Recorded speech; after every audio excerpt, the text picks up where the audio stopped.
Welcome to Real World, Real Talk with Dr. D.Z. Cofield. The show represents captivating conversations and insightful information to encourage and inspire you with all you need to become the best you can possibly be. And now, your host for Real World, Real Talk, Dr. D.Z. Cofield.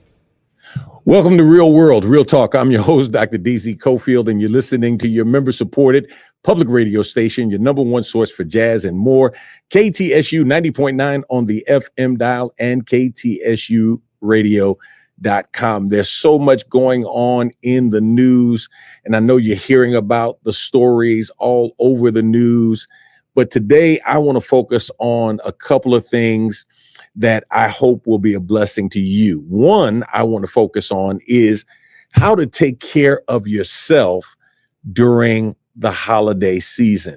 As many of you know, this is the time when the holiday blues come in. Now, in other parts of the country, the holiday blues can be ushered in by a change in weather, and those sunny days get shorter and less frequent, and you find yourself in the house more. For those of us in the Houston metropolitan area, those holiday blues take on a kind of different meaning and show up in a different way, because for many of us, we still have sunshiny days, although it may get a little wet and a little dreary at times, but we still have the opportunity to go outside and things like that. But one of the things that really marks the holiday blues is the loss of loved ones. For somebody who's listening right now, the loss of a loved one over the past year, and this being the first set of holidays, this being the first Christmas that you're going to spend without that loved one, creates some challenges for you. And then there's somebody else, man, every holiday is just tough. When you think about having your holiday without your mother, without your father, without your spouse, without your child, it can be a very difficult and challenging time. And so I want to give you some hints today on what you can do to help manage your stress, help manage your grief during the holiday season. And then we're going to close out the show and we're going to talk about homeschooling in the Black community. This is something that is on the rise. As a matter of fact, is growing in the Black community more than any other community. And the question that I want to ask is why?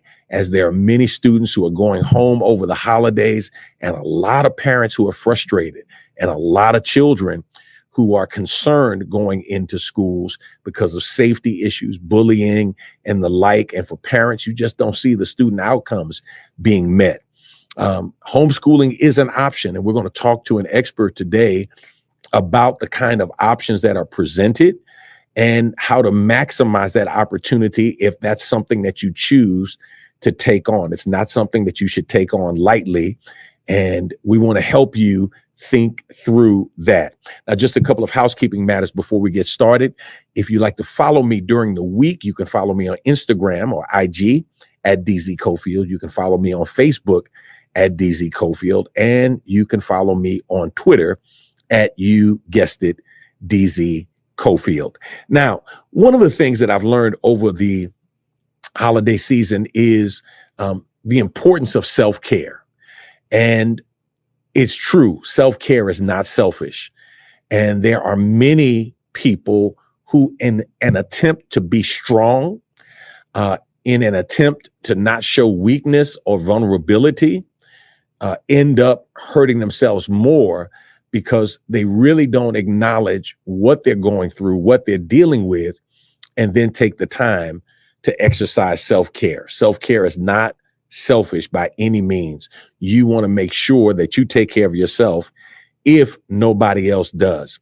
And so just a couple of things I want to encourage you to do during this holiday season. Now, I started at Thanksgiving, but man, it really starts ramping up as you start getting towards the Christmas holiday and you move into Kwanzaa and then you move into the New Year's. It becomes a really, really challenging time for many people. So let me give you some things that you can do to help take care of yourself. Make sure you get a pen, piece of paper, write this down, call somebody, tell them to get on board, tell them to come on so they can hear it as well. Here's the first thing. Number one, allow yourself time to grieve if you want and need to. So one of the things that I've learned, especially for those who are the matriarchs or patriarchs of their family, or for those of you who are just the strong one in your family, you're the one that everybody looks to for strength. You're the one that everybody relies on and calls on. We allow other people to grieve, but we don't necessarily take the time to grieve ourselves. And so if you need to, if you want to, take the time to grieve. Now, there may be some people who are uncomfortable with your sadness. That's on them. Don't worry about spending time with them. Surround yourself with people who can support you, who are sensitive to your feelings. Surround yourself with people who will love you. Number two, man, if you find yourself smiling or laughing or even enjoying yourself, don't feel guilty. A lot of times when we think about loved ones who have passed away, we almost feel like we have to be in perpetual grief. And we don't want to do that. And we want to enjoy ourselves. Our loved ones want us to enjoy ourselves. So don't carry that guilt. Don't carry that grief. You enjoy yourself. If you can, man, smile. Don't beat yourself up for finding something humorous, something funny to laugh at. Number three, you may find yourself overcome with sadness. And here's what I've learned. Grief comes out in a variety of ways. And when our senses are aroused by certain external stimuli, triggers, if you will, that grief will come out. I've seen people cry when they grieve. I've seen people laugh when they grieve, right? It just all depends. I've seen people cry and laugh in the midst of a grieving session. So give yourself the freedom to overcome your sadness and find a relief for that grief and a release in whatever way you need to. Here's the fourth thing, and this is something that many times is hard for us to do. Let people know what you need. It's just that simple. Like if you need someone to be with you, ask them. If you need to leave a party early, tell the host, man, I got to leave. It can be something as simple as a certain smell or a certain song. It can be a certain look. It can be anything that can trigger you. And listen, if you find yourself at the place where you need to leave, tell somebody, hey, man, I need to roll right now. You all right? I will be. I just need to get out right now. But thank you for the invitation. Right? You have to protect yourself. And one of the greatest gifts you will ever give yourself is the gift of saying no. You don't have to make everybody else happy. You don't have to please everybody else. And watch this. Everybody else doesn't know what you're going through or what you're dealing with. So if you need to bounce, hey, number 4, tell them you got to bounce. But let people know what you need. A lot of times people will say, well, if you need something, let me know. Okay. And guess what? I'm going to let you know. Real simple. Number 5, try to participate in some holiday gatherings or at least part of them. And what I mean by that is, man, just don't stay home, right? Make sure you get out, but you control your getting out. Make sure when you get out, you go someplace and you schedule that time that you're going to be there. And then make sure that when it's time to go, it's time to go. And you're in good shape, right? So make sure you get out a little bit, but don't overdo it. At the end of the day, protect yourself. So if you're trying to do something at night and you're trying to do something in the morning, maybe just choose one or the other. And if folk get upset about it, guess what? They'll get over it. And if they don't get over it, it's okay. Number 6, a way to deal with grief in the holidays, volunteer somewhere that's meaningful to you or is meaningful to your loved one. Instead of just sitting around and soaking and souring and getting depressed. And man, listen, go somewhere and add value to somebody's life and do it in memory of your loved one. Go to the shelter, go to the food bank, go to the nursing home, go somewhere and serve. The scripture says it's more blessed to give than to receive. And many times we narrowly define giving by money. But I want you to know that giving is so much bigger than finances. And when you give a blessing to those who are receiving. You're adding value to their lives. Number 7, we're real big on this. If you don't feel like you're getting enough support from somebody else, seek the help of a therapist, get a counselor. You know, in our community, many people look at counseling as a negative. I just see it as a friend who is committed to be there, who's not going to tell your business to everybody else, right? Get a counselor, get a therapist, even if it's just for a season. Get somebody who will be able to hear and give you some objectivity around your thoughts and your feelings. The last thing you need is to surround yourself with somebody who's going to agree with everything you say, no matter how crazy it may be. No, get somebody who's going to actually say, well, you know what? You might want to think about that. And they can help you get your thoughts in the right place and manage your emotions properly. Number 8, don't take on too much. Whatever you do this holiday season, don't take on too much. Man, don't worry about pleasing everybody, because guess what? There's some people that are not pleasable. Somebody who's listening right now, I don't care what you do. Your mother-in-law is never going to be happy with you. It's just not going to happen. Somebody else, you're listening right now, your aunts are never going to be happy. Your uncle's always going to have something smart, nasty, crude, rude to say. That's just who they are. So guess what?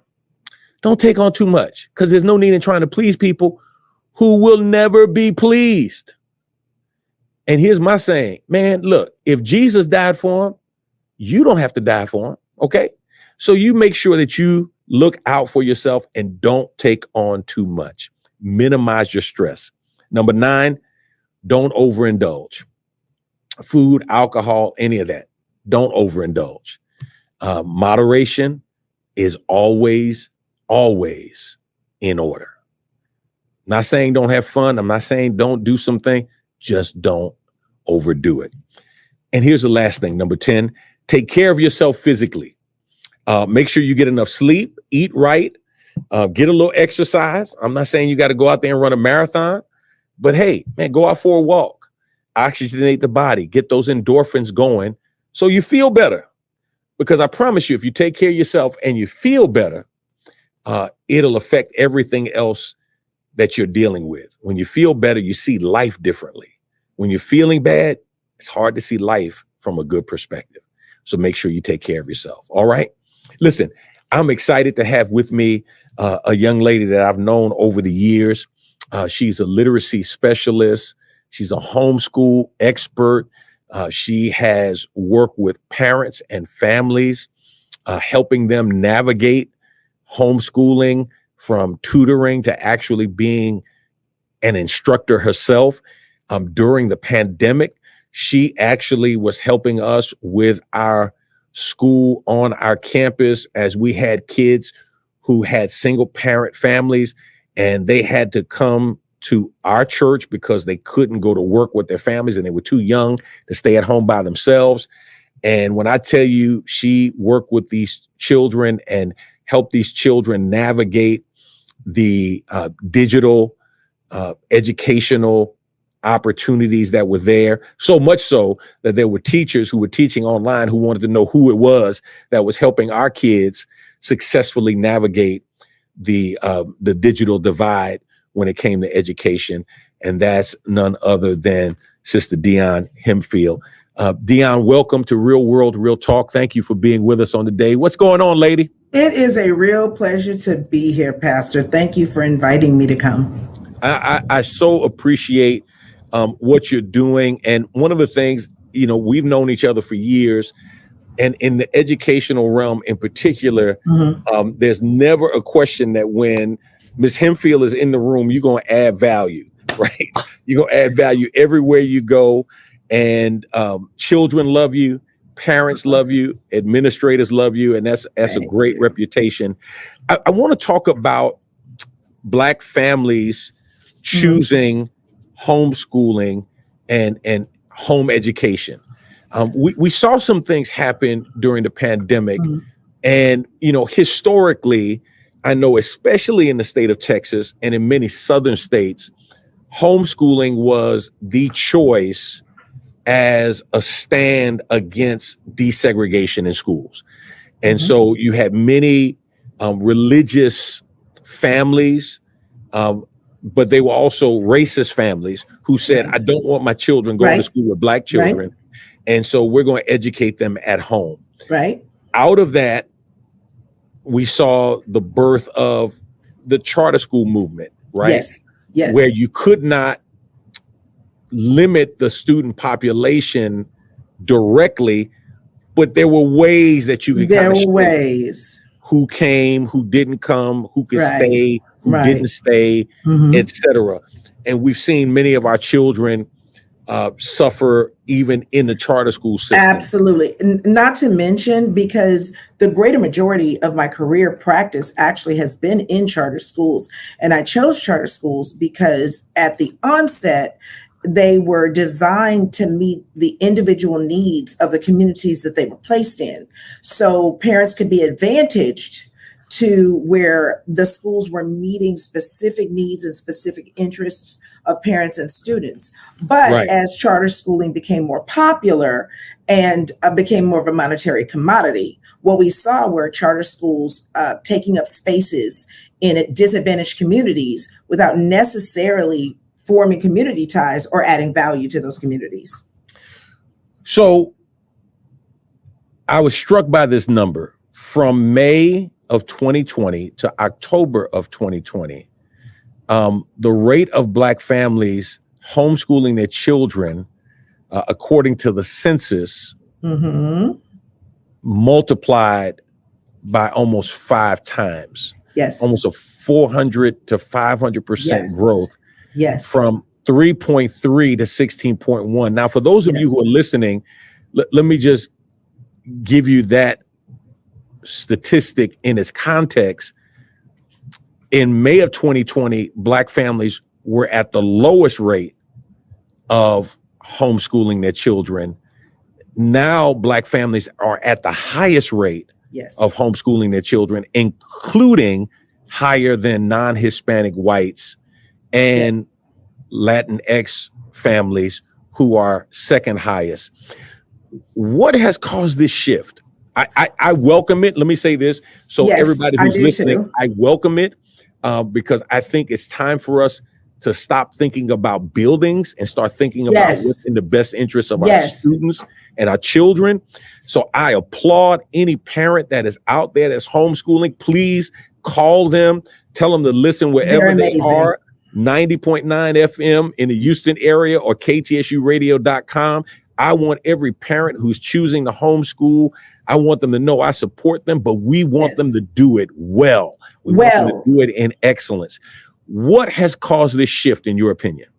The pandemic has been a gift and a curse because it has provided equity in some ways that nothing else in America can. I mean, the disease didn't care if you were rich or poor, Black or white. It affected us all, maybe disadvantaged communities disproportionately, but all communities were impacted. And when it came to education, the shift was taken away ever so briefly from buildings and test scores to actual education procedures. And so when we went online, what we found is teachers that couldn't teach, because the curriculums weren't set up for the digital space. Even myself, being a gifted teacher for very many years with a lot of student success, I had to pivot and learn how to be a digital teacher. And now I can do both. I can teach virtually online or in person. But when the pandemic started, you had teachers that were providing in-person instruction. They were just doing it on camera,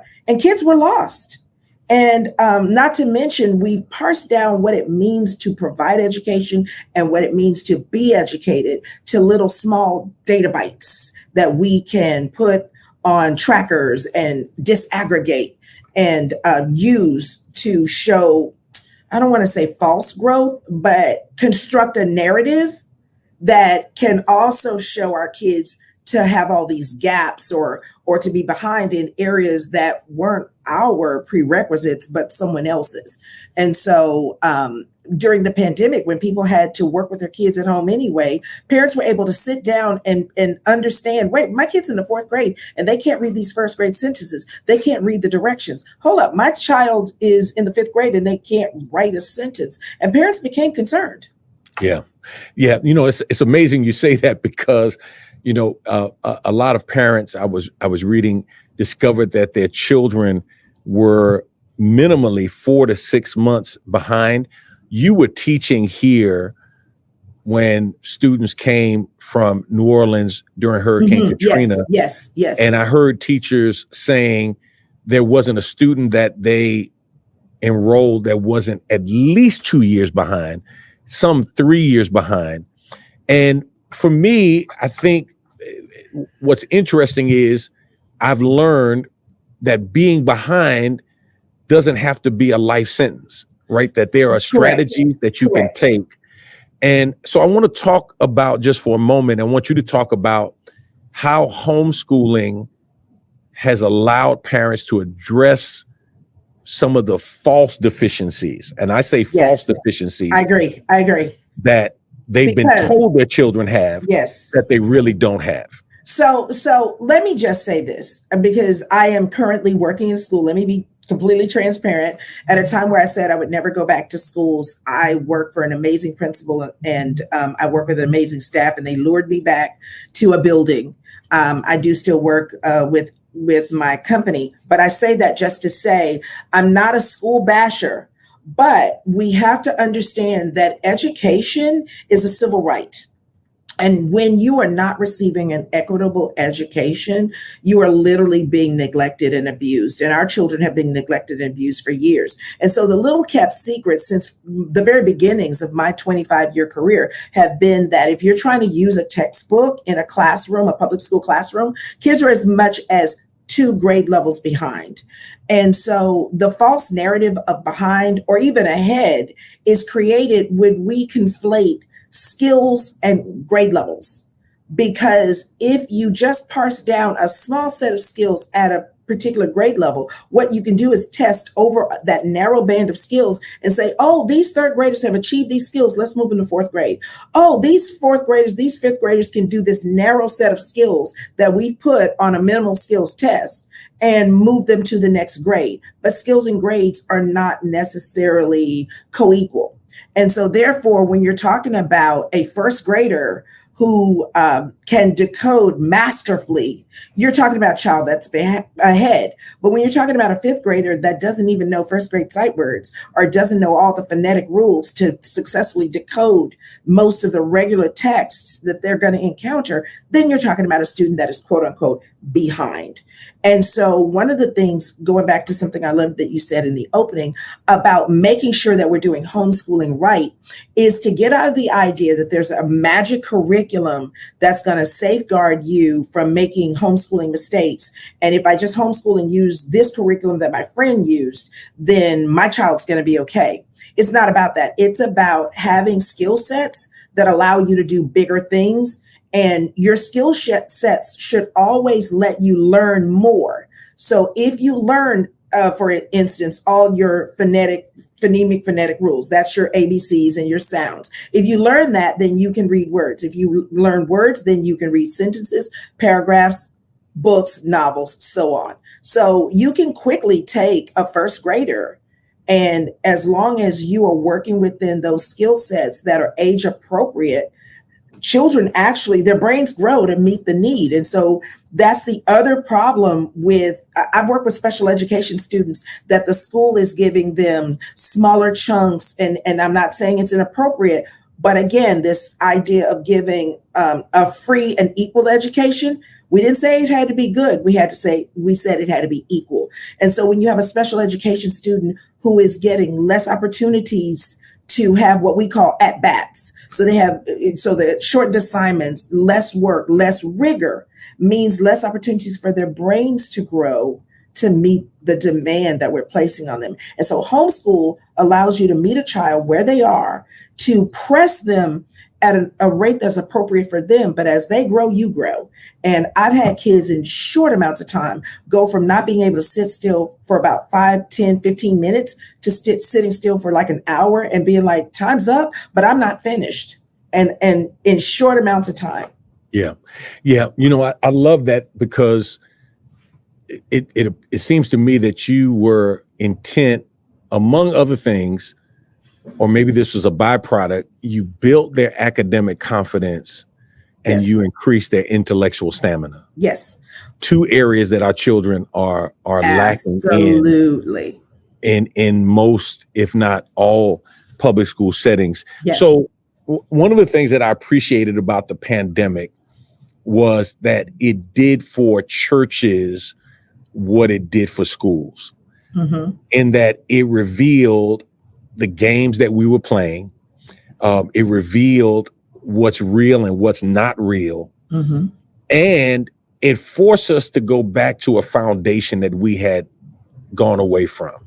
Absolutely. Right? In church, we had to reestablish parents as the primary disciplers and teachers of their children, which is the way it should have been, right? We shouldn't have had parents, dropping their children off at the street and speeding off. Right. And we're going to teach their children these Christian values. No, that's the parents' role and responsibility. We're just there to support them.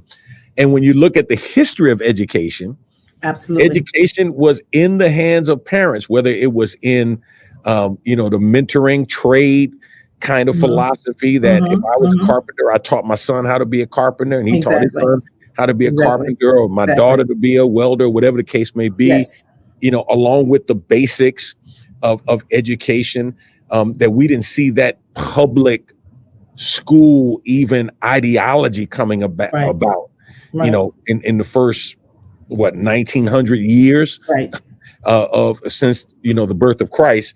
Right. So for me, here's a question that I have for you. Yes. And then we're going to take a break. Is homeschooling the new activism of the 21st century? It can be. It can be. And the problem is twofold. Number one, people don't understand enough about what there's a lot of complaints about what goes on in education, but what's really funny is a lot of the arguments that you're hearing and seeing in the media today are smoke and mirrors. There are some skillful actors that have gotten people arguing about things that are not going wrong in public schools, so that we're not talking about the things that are going wrong in public schools. And then understanding what a good education truly looks like. And again, it's not a particular activity, a particular practice, a particular curriculum, or even what they read or how they read it or how long they read it. But all academic rigor centers around what are the children doing? How well can they do it? And how well can they do it under any given circumstance? If your child can only master reading as long as we're using this particular book, or we're only testing them on this particular test, if their skills can't transfer from situation to situation, they aren't masterful. And our education system has created, and a lot of this came out of No Child Left Behind. All No Child Left Behind did was skillfully identify the kids that we need to leave behind, and then subsequently left them behind. We just knew who they were when we were leaving them, and we knew why we were leaving them. So let me ask you this, because I think this is such a critical piece to this whole puzzle when we talk about the education of our children. A lot of parents who may be listening tonight, who may be interested in homeschooling, don't have the confidence to educate their children in a homeschool setting, because schools have led them to believe that they don't have the ability to teach their children. And so there's this inferiority that many parents have, not only in terms of their inability to teach their children, but even in their inability to advocate for their children when they go into the schools. And I've run into that for years as a probation officer, as a school leader. You know, man, I'm advocating for kids more than their parents are, because their parents are intimidated in that setting. Can you speak to that a little bit? But the system isn't benefiting anybody from either side, because one of the issues when I worked with the lab at Good Hope was the fact that in order to advocate for students, I'm dealing with teachers that I had to advocate for them with their administrators. So when I'm approaching a principal, I'm like, I already spoke to your teacher and she said she was helpless to do so-and-so, but I am a certified teacher. And I'm here to say, I'm working with the student. I'm familiar with your curriculum. I provided them with some curriculum materials of my own. I've assessed them if you'd like to see my data, because I do know how to have a data-driven conversation with you. And so we make these broad sweeping policies that are supposed to meet the needs of the masses.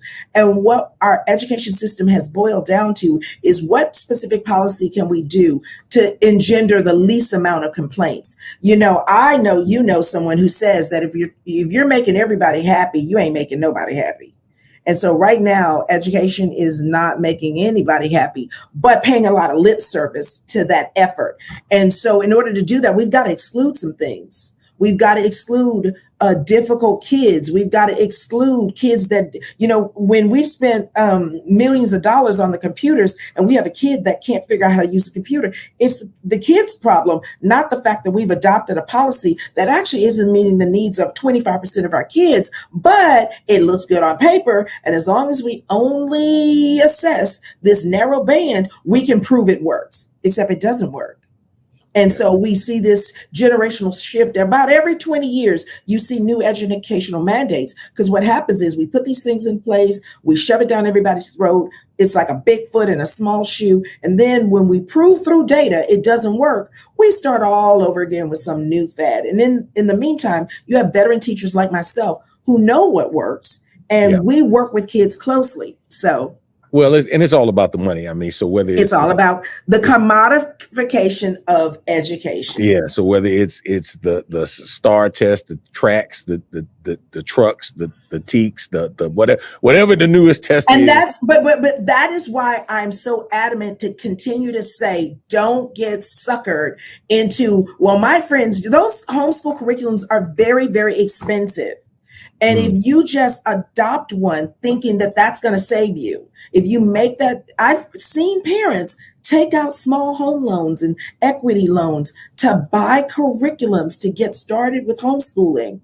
And then after a year, they kind of get discouraged because in their minds, it's not working. It's not the curriculum that's not working. It's your understanding of what you should be doing that's not working. If you're just tuning in, you're listening to Real World, Real Talk. I'm your host, Dr. DZ Cofield, and you're listening to your member-supported public radio station, your community station, 90.9 KTSU.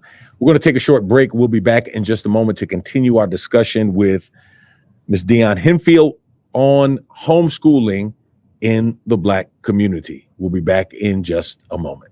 Thank you.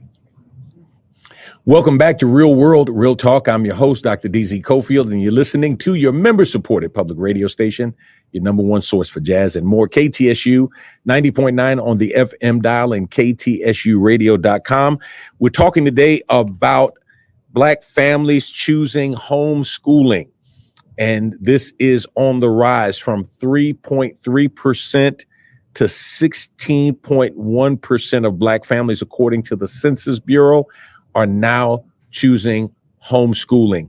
And part of this, I think, is tied to, of course, we're seeing over and over again, way too frequently, the shootings that are taking place in schools, from elementary schools on up to college campuses. Parents are concerned with the safety of their children, but they're also concerned about the social emotive development of their children as well. Dion Hemphill is our guest today. I want to talk, let me ask you this question. Are there challenges that Black parents need to be aware of when deciding to homeschool their children? Yes. If you are a parent whose child has traditionally matriculated, let's say, to the 3rd or 4th grade, and then you suddenly homeschool, one of the things that parents don't understand or don't recognize, the children already have an idea in their mind about what school is or isn't. And so I know that when I set up my homeschool program with my parents during the pandemic, we as parents brainstormed about what we wanted to see for our kids and what we thought was ideal. Like one of the first things I took away was grades. Well, in one of my gifted students, it caused anxiety because he was used to measuring himself by his grades, and by having no grades, it gave him a crisis of confidence. We didn't have tests, we didn't have grades, but I had projects and task lists and what we call rubrics. So it says, if you do this, you're doing well. Well, he wasn't used to using those, and so it was very hard for him to understand that whether he was mastering or not. And I had to take a step back. We had to start having tests on Fridays because the kids didn't understand how to study through the week unless they knew they were going to have a test on Friday. I had to start posting some grades in order for the children to understand and feel like they were getting an education. So we have to remember that in our minds, education is one thing, but the experience for our children can be quite different. And so trying to make sure that you understand who your child is and how your child learns. You can't just prioritize how you'd like them to learn. Like there's some different homeschool models like outdoor schooling or unschooling that may or may not be well suited for your child, depending on how they already prefer to learn. Got you. How can you measure the academic progress that your children are making in a homeschool setting compared to those who are in public schools? So let me speak to that in a couple of arenas. Texas homeschool laws are some of the most conducive in our country. Homeschooling and private schooling is not required to be accredited. And so therefore, any person can enter the homeschool arena. But you have to also think about, do I want my child at some point to re-enter the public school space? And so you want to make sure that you're using systems that feel kind of parallel so that matriculating back won't be as big a deal. And so I don't want to promote any particular company or program, but I will say that one of the tests that I liked when I was a teacher and I was fortunate enough to use as a homeschooler was it's called the MAP test. And the MAP test is an adaptive test. So as you get more questions right, it adjusts to the child's learning level. And if they're struggling, the test adjusts back down. A lot of schools use it. And so Homeschool Boss is the only company right now that's currently licensed to provide the MAP test to homeschool parents. Their business exploded during the pandemic. They're a great company to work with, but it's just simply homeschoolboss.com. And so the MAP test lets you know where your child is, and you take it beginning, middle, and end of the year. And then they give you things that you should be working on. Wow. So let me ask you this question. How does homeschooling have an impact, or what impact does it have, if any, on the social and emotional behaviors of students? I'm just wondering, because we're hearing so much about bullying.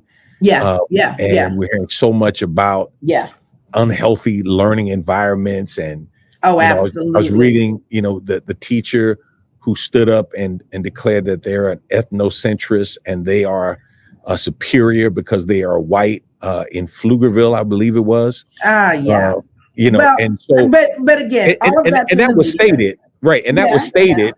So that's not even counting all of the people who believe that and are not stating it publicly. Right. And he has lost his job. But how does homeschooling help create that nurturing environment? And how important is it to be in that loving, nurturing environment with learning? Well, and again, so I have a heart for my public school teachers, but what I do understand is whatever space you're in, if it doesn't suit you, it doesn't feed you. And so if your child is in a school district, a school system, or a feeder pattern that is particularly difficult, I don't care what the intentions of the administrators or even the educators are. Your particular child isn't being served. And one of my favorite sayings is they're ours for a school year, but they're yours for a lifetime. And so if you know that you are able to foster your child, then I support you pulling that trigger sooner rather than later. But this is a powerful tool that the pandemic has given us across the nation. Certified educators are leaving the education space in droves. And so how did my parents get me? I said, I'm not going back to public schools. And so a group of parents, it went from one parent one year to a group of parents the next year that split the cost of my salary across several parents. And so one of the tools that parents can use is to avail themselves of the myriad of experienced certified educators who are still passionate about teaching, but are as fed up with what's going on in the public school system as the parents are. And so it's a viable avenue. And there are plenty of available ways for you to hook up with those teachers. Talk about some of the resources that are out there and let our listening audience know, for those who may be listening, for those who may be thinking about it, for those who may be saying, hey, man, we're coming to Christmas break, but I'm not sending my child back. Absolutely. We're not going back to that. One, I'll give you a few websites that are easy for your listeners to capture. You may be driving and it may be hard for you to remember all of this, but the first one is the TEA website, the Texas Education Agency. That is the agency that governs schools in the state of Texas, and they govern homeschooling. So they don't just govern the public schools, they govern homeschooling. And so if you go to their website, TEA.Texas, spelled out, .gov, there's a tab that speaks to homeschooling, and they provide links to resources and information that you can leverage to start building your, you need a network and you need a community. So do not undertake homeschool. I've seen people who they just had an educator in their family as their biggest resource. You need a network to not only be your sounding board, to be your planning partner, but sometimes to be your relief. We pulled in the grandparents of our students to kind of help us out, because the kids tire of getting every single part of their education from one or two people. And so there's across the city, there are museums, there are different organizations that offer field trips and field lessons and different digital resources to assist parents in building out their homeschool program. But you got to think program minded. So let's talk about that just for a moment, because I think one of the things that might keep somebody from really investigating homeschooling as an option is thinking about, well, I don't have the time or the energy to keep my child occupied from 7 a.m. to 4 p.m.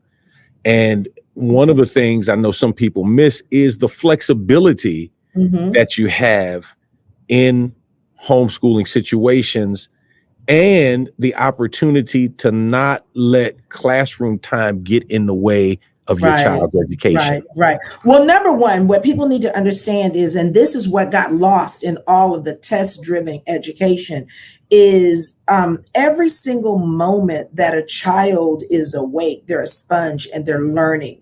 And so with a little ingenuity, and the internet is our friend, with a little bit of ingenuity, you can turn some of the most everyday activities that you engage in into a homeschool lesson. For me, my mother was homeschooling, didn't even know it, because she was a working mom. She went to school. She had 3 girls. And so when we got bigger, we helped her cook. And so in order to help her cook, we followed recipes where we had to convert the cup to 2 cups to 1/3 to, how many ounces is in this. And we were doing math and we were doing unit conversions, and we didn't even know it. So those lessons are out there. That's why, again, I'm saying what I'm saying about not getting just bogged into a particular type of curriculum because lessons are out there to meet your child's needs. Your child can learn skip counting, multiplication, a myriad of things. Another thing is this is a time where we have more work from home opportunities than ever. And one of the biggest things that a parent needs is just a really good internet connection and a laptop for your kid and a laptop for you. And you can work side by side to their working. And then you guys take a break, go to the park, go to one of the community based activities for homeschooling families and turn it into a whole family. You know how like a whole family goes on a diet? Well, the whole family gets to homeschool. Yeah. Yeah. No, I think that's absolutely amazing because, you know, a lot of people are listening and they don't realize, to your point, how much they do every day that is educational. And I know for our highly at-risk students, when we had our high school, one of the most powerful ways to teach them math was cooking. And I remember them coming back over break saying, man, I made my mother this, or I made my mother this, or I made my grandmother this. And it was like, okay, you got to read the recipe. You got to follow the directions. You know, what is this by that? Now, you do know that you were doing division when you did this, right? Or you were doing, you know, multiplication. And then when they get back and they want to talk about these rich stories, and then it's, can we write about it? Right. Let's you know, and you can do group writing, you can do individual writing, you can again team up with some other families and kind of rotate. I'll do math, you'll do reading, you'll do cooking, you'll do science. Oh my God, so much of science is found in the kitchen. Right.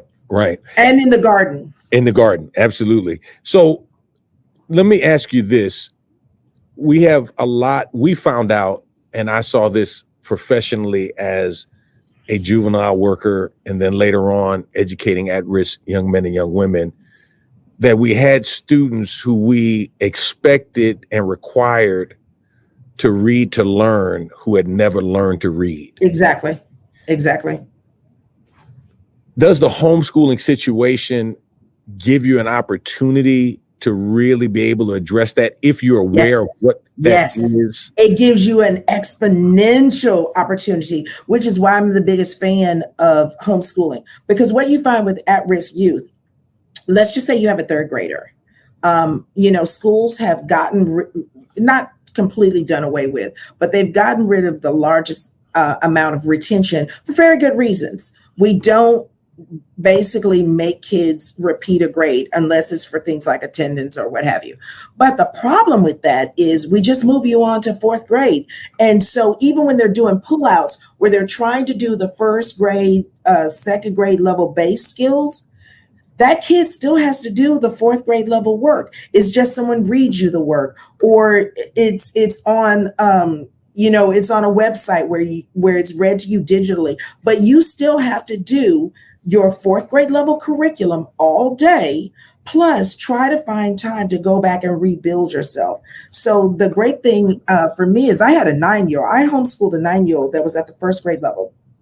We caught him up to, when he exited my program, he was at the 4th and 5th grade level within a year and a half. 1 year and a half. He covered 3 grade levels because I didn't have to compete with what he couldn't do. In order to focus on what he could do. And so for those of you who are listening, let me give you an example. You have a child who's in the 9th grade and they're reading at a 3rd grade level, and you may try to double block and give them 2 periods of English, let's say, to help them learn how to read at a 3rd grade level, but you're still requiring them to take 9th grade English. And you're wondering why that 9th grader is not doing well in 9th grade English when they lost something foundationally. And they're angry. In 3rd grade, And they're angry, they're acting out, especially when teachers, and I've heard teachers say things like, well, you should have learned this before. Well, duh. Yeah, I know that. But who was supposed to teach it to me? You know, and where was I supposed to get it? And so that becomes a challenge because our system never made allowances for that. We did make some changes in adding that second domain so we could say, okay, they're growing, but even that growth couldn't be nearly as exponential as it could have been if we could just focus on helping children, assessing where they are, Yes. and let's move them from where they are, and let's spend all of our time. Yes, all of our time and energy. Because when you drain the life out of a child, sending him to algebra, sending him to biology, sending him to English 2, and he can't, I currently serve a 7th grader that reads on a 1st grade level. And that kid sits in classes all day and does his best to sit up and focus and cooperate. By the time he gets to me and pull outs, he is so drained. And I only have him for these few minutes. And by the way, he reads on a 1st grade level, but the kid that's sitting next to him reads on a 4th grade level. Because those levels, again, mean different skills that they're able to perform. And so like the MAP test that I was telling you about, it identifies these are the set of skills your kid can do, and these are the skills they can't do, and it assigns it a number. So if you have, let's just say a 198, no matter where you are in the world, looks the exact same. It means that at a 198, you can do these skills, but not those skills. And so then you're able to take that MAP data, and it's not hard to understand, especially with the tools that are out there, and pair up what your child needs. And there's studies that show that the average school day is actually too long. And the reason why it's this long is also the fact that we're hurting lots of children in order to get 30 kids from your classroom to the restroom and back, to get them to the cafeteria and back. It requires 20 minutes to get them settled down. When you add up the amount of dead space versus the time on task that kids have in school, about 5 hours a day, if they're doing sustained learning, 5 hours a day is about right. And that includes cultural lessons, art, music, whatever. The rest of the time we're doing in schools or assemblies, announcements, going to lunch, going to all the just a dismissal, arrival. It's not time that's actually being used for learning. Yeah. Well, we're about to close our show. Let me give you an opportunity to share some final thoughts with our audience, to somebody who may be listening saying, you know what, I never thought about homeschooling, or maybe it was a fleeting thought. Man, I need to look into this. Or somebody who's listening right now saying, you know what, man, these first 6 weeks, these first 12 weeks was a debacle. I'm pulling my child out, especially because I'm working from home, and I can give them that time, and I think I can put this plan together. Talk to those parents who are listening right now and give them some direction, some encouragement around this choice to homeschool. Well, there are several organizations out there. Many of them have Facebook groups. The Texas Homeschool Coalition is one of them. Texas Home Educators is another. You also kind of want to find an affinity group. So if you're homeschooling because of medical reasons, social, emotional reasons, cultural or religious reasons, you really kind of, or academics, you really kind of want to find your affinity group, because if you're pulling your kids because of academics and you're aligning yourself with maybe a group where the parents, those kids have more social, emotional, or maybe some disabilities or medical issues, that's not going to meet your needs, and you're going to feel very overwhelmed. So once you plug into people in your community that are doing it, you'll find that even people who don't have the disposable income to invest, but maybe you are working from home, your ability to be at home with your child is one of the biggest investments you can make. Finances are not the biggest driver. Let me ask this. Are there resources culturally relevant specifically to Black families? Because I know with a lot of the changes in curriculum, a lot of the books that are being banned from shelves, this really gives African-American families and parents an opportunity to teach children their culture in a rigorous way. Are there associations that are culturally sensitive? The homeschooling in Texas is an African-American organization. The Texas Homeschool Association? No, homeschooling in Texas. It's just one word, homeschooling in Texas. homeschool.com. That one is an African American organization. But because of the explosion of African American homeschooling, if you a simple Google search will bring you up the top organizations in our area.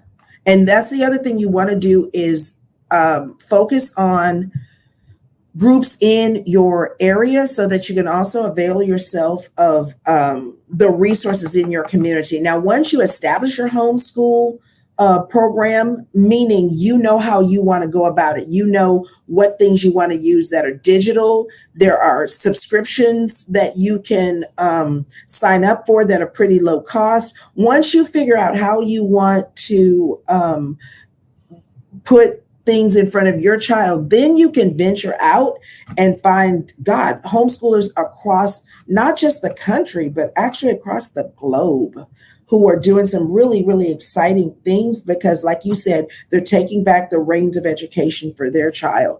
And education should be a very personal thing. And in public schools, that is the criticism I'm going to have of public schools, is a very impersonal and depersonal experience. You know, your child is a widget. Yeah. I think it's interesting because one of the challenges that we face is, you know, when you talk about love, when you talk about nurturing our students, it shouldn't only take place in a homeschool setting, right? It should take place in every educational setting. And I know, you know, that you provide that to your students, no matter, I mean, before I knew you as a homeschooler, I knew you as an educator in the classrooms. And you know, I've heard the testimonies of your former students who love Miss Hemphill, you know, and so that, you know, for me, always said it's not the place as much as it is the person. Right. And in that way, people, And in that way, what you said is so accurate. People need to understand that you are your child's most valuable resource. You can figure out how to get the content across to them, but you know the saying, kids don't care what you know until they know you care. The late Vernon John said, if you see a good fight, get in it. I always add, if you don't see a good fight, start one. And the fight for our children, man, it doesn't get any better than that. I mean, the truth of the matter is our children are the legacy that we are going to leave behind in this world. And we have to take responsibility for their education. The educational system in many ways, and people in the educational system, have tried to make parents feel inferior, like you're not able, you can't articulate, you can't advocate for your children. And man, when they start coming out and they start throwing all these phrases and all these acronyms out, man, they can make even the smartest person feel very, very unintelligent. But here's the truth. Nobody's going to love your child like you love them. And Ms. Hemphill said it well. You have your children for a lifetime. They're the legacy that you're going to leave to the world, to let the world know that you are here and that you were here. So for those of you who may be of age and you're trying to think about this, and you have school-age children, you can start off homeschooling them if you want. And, you know, we have challenges in the state of Texas, but Texas is arguably one of, if not the most friendly homeschool state in the United States. You can do it if you want to, and the resources are there.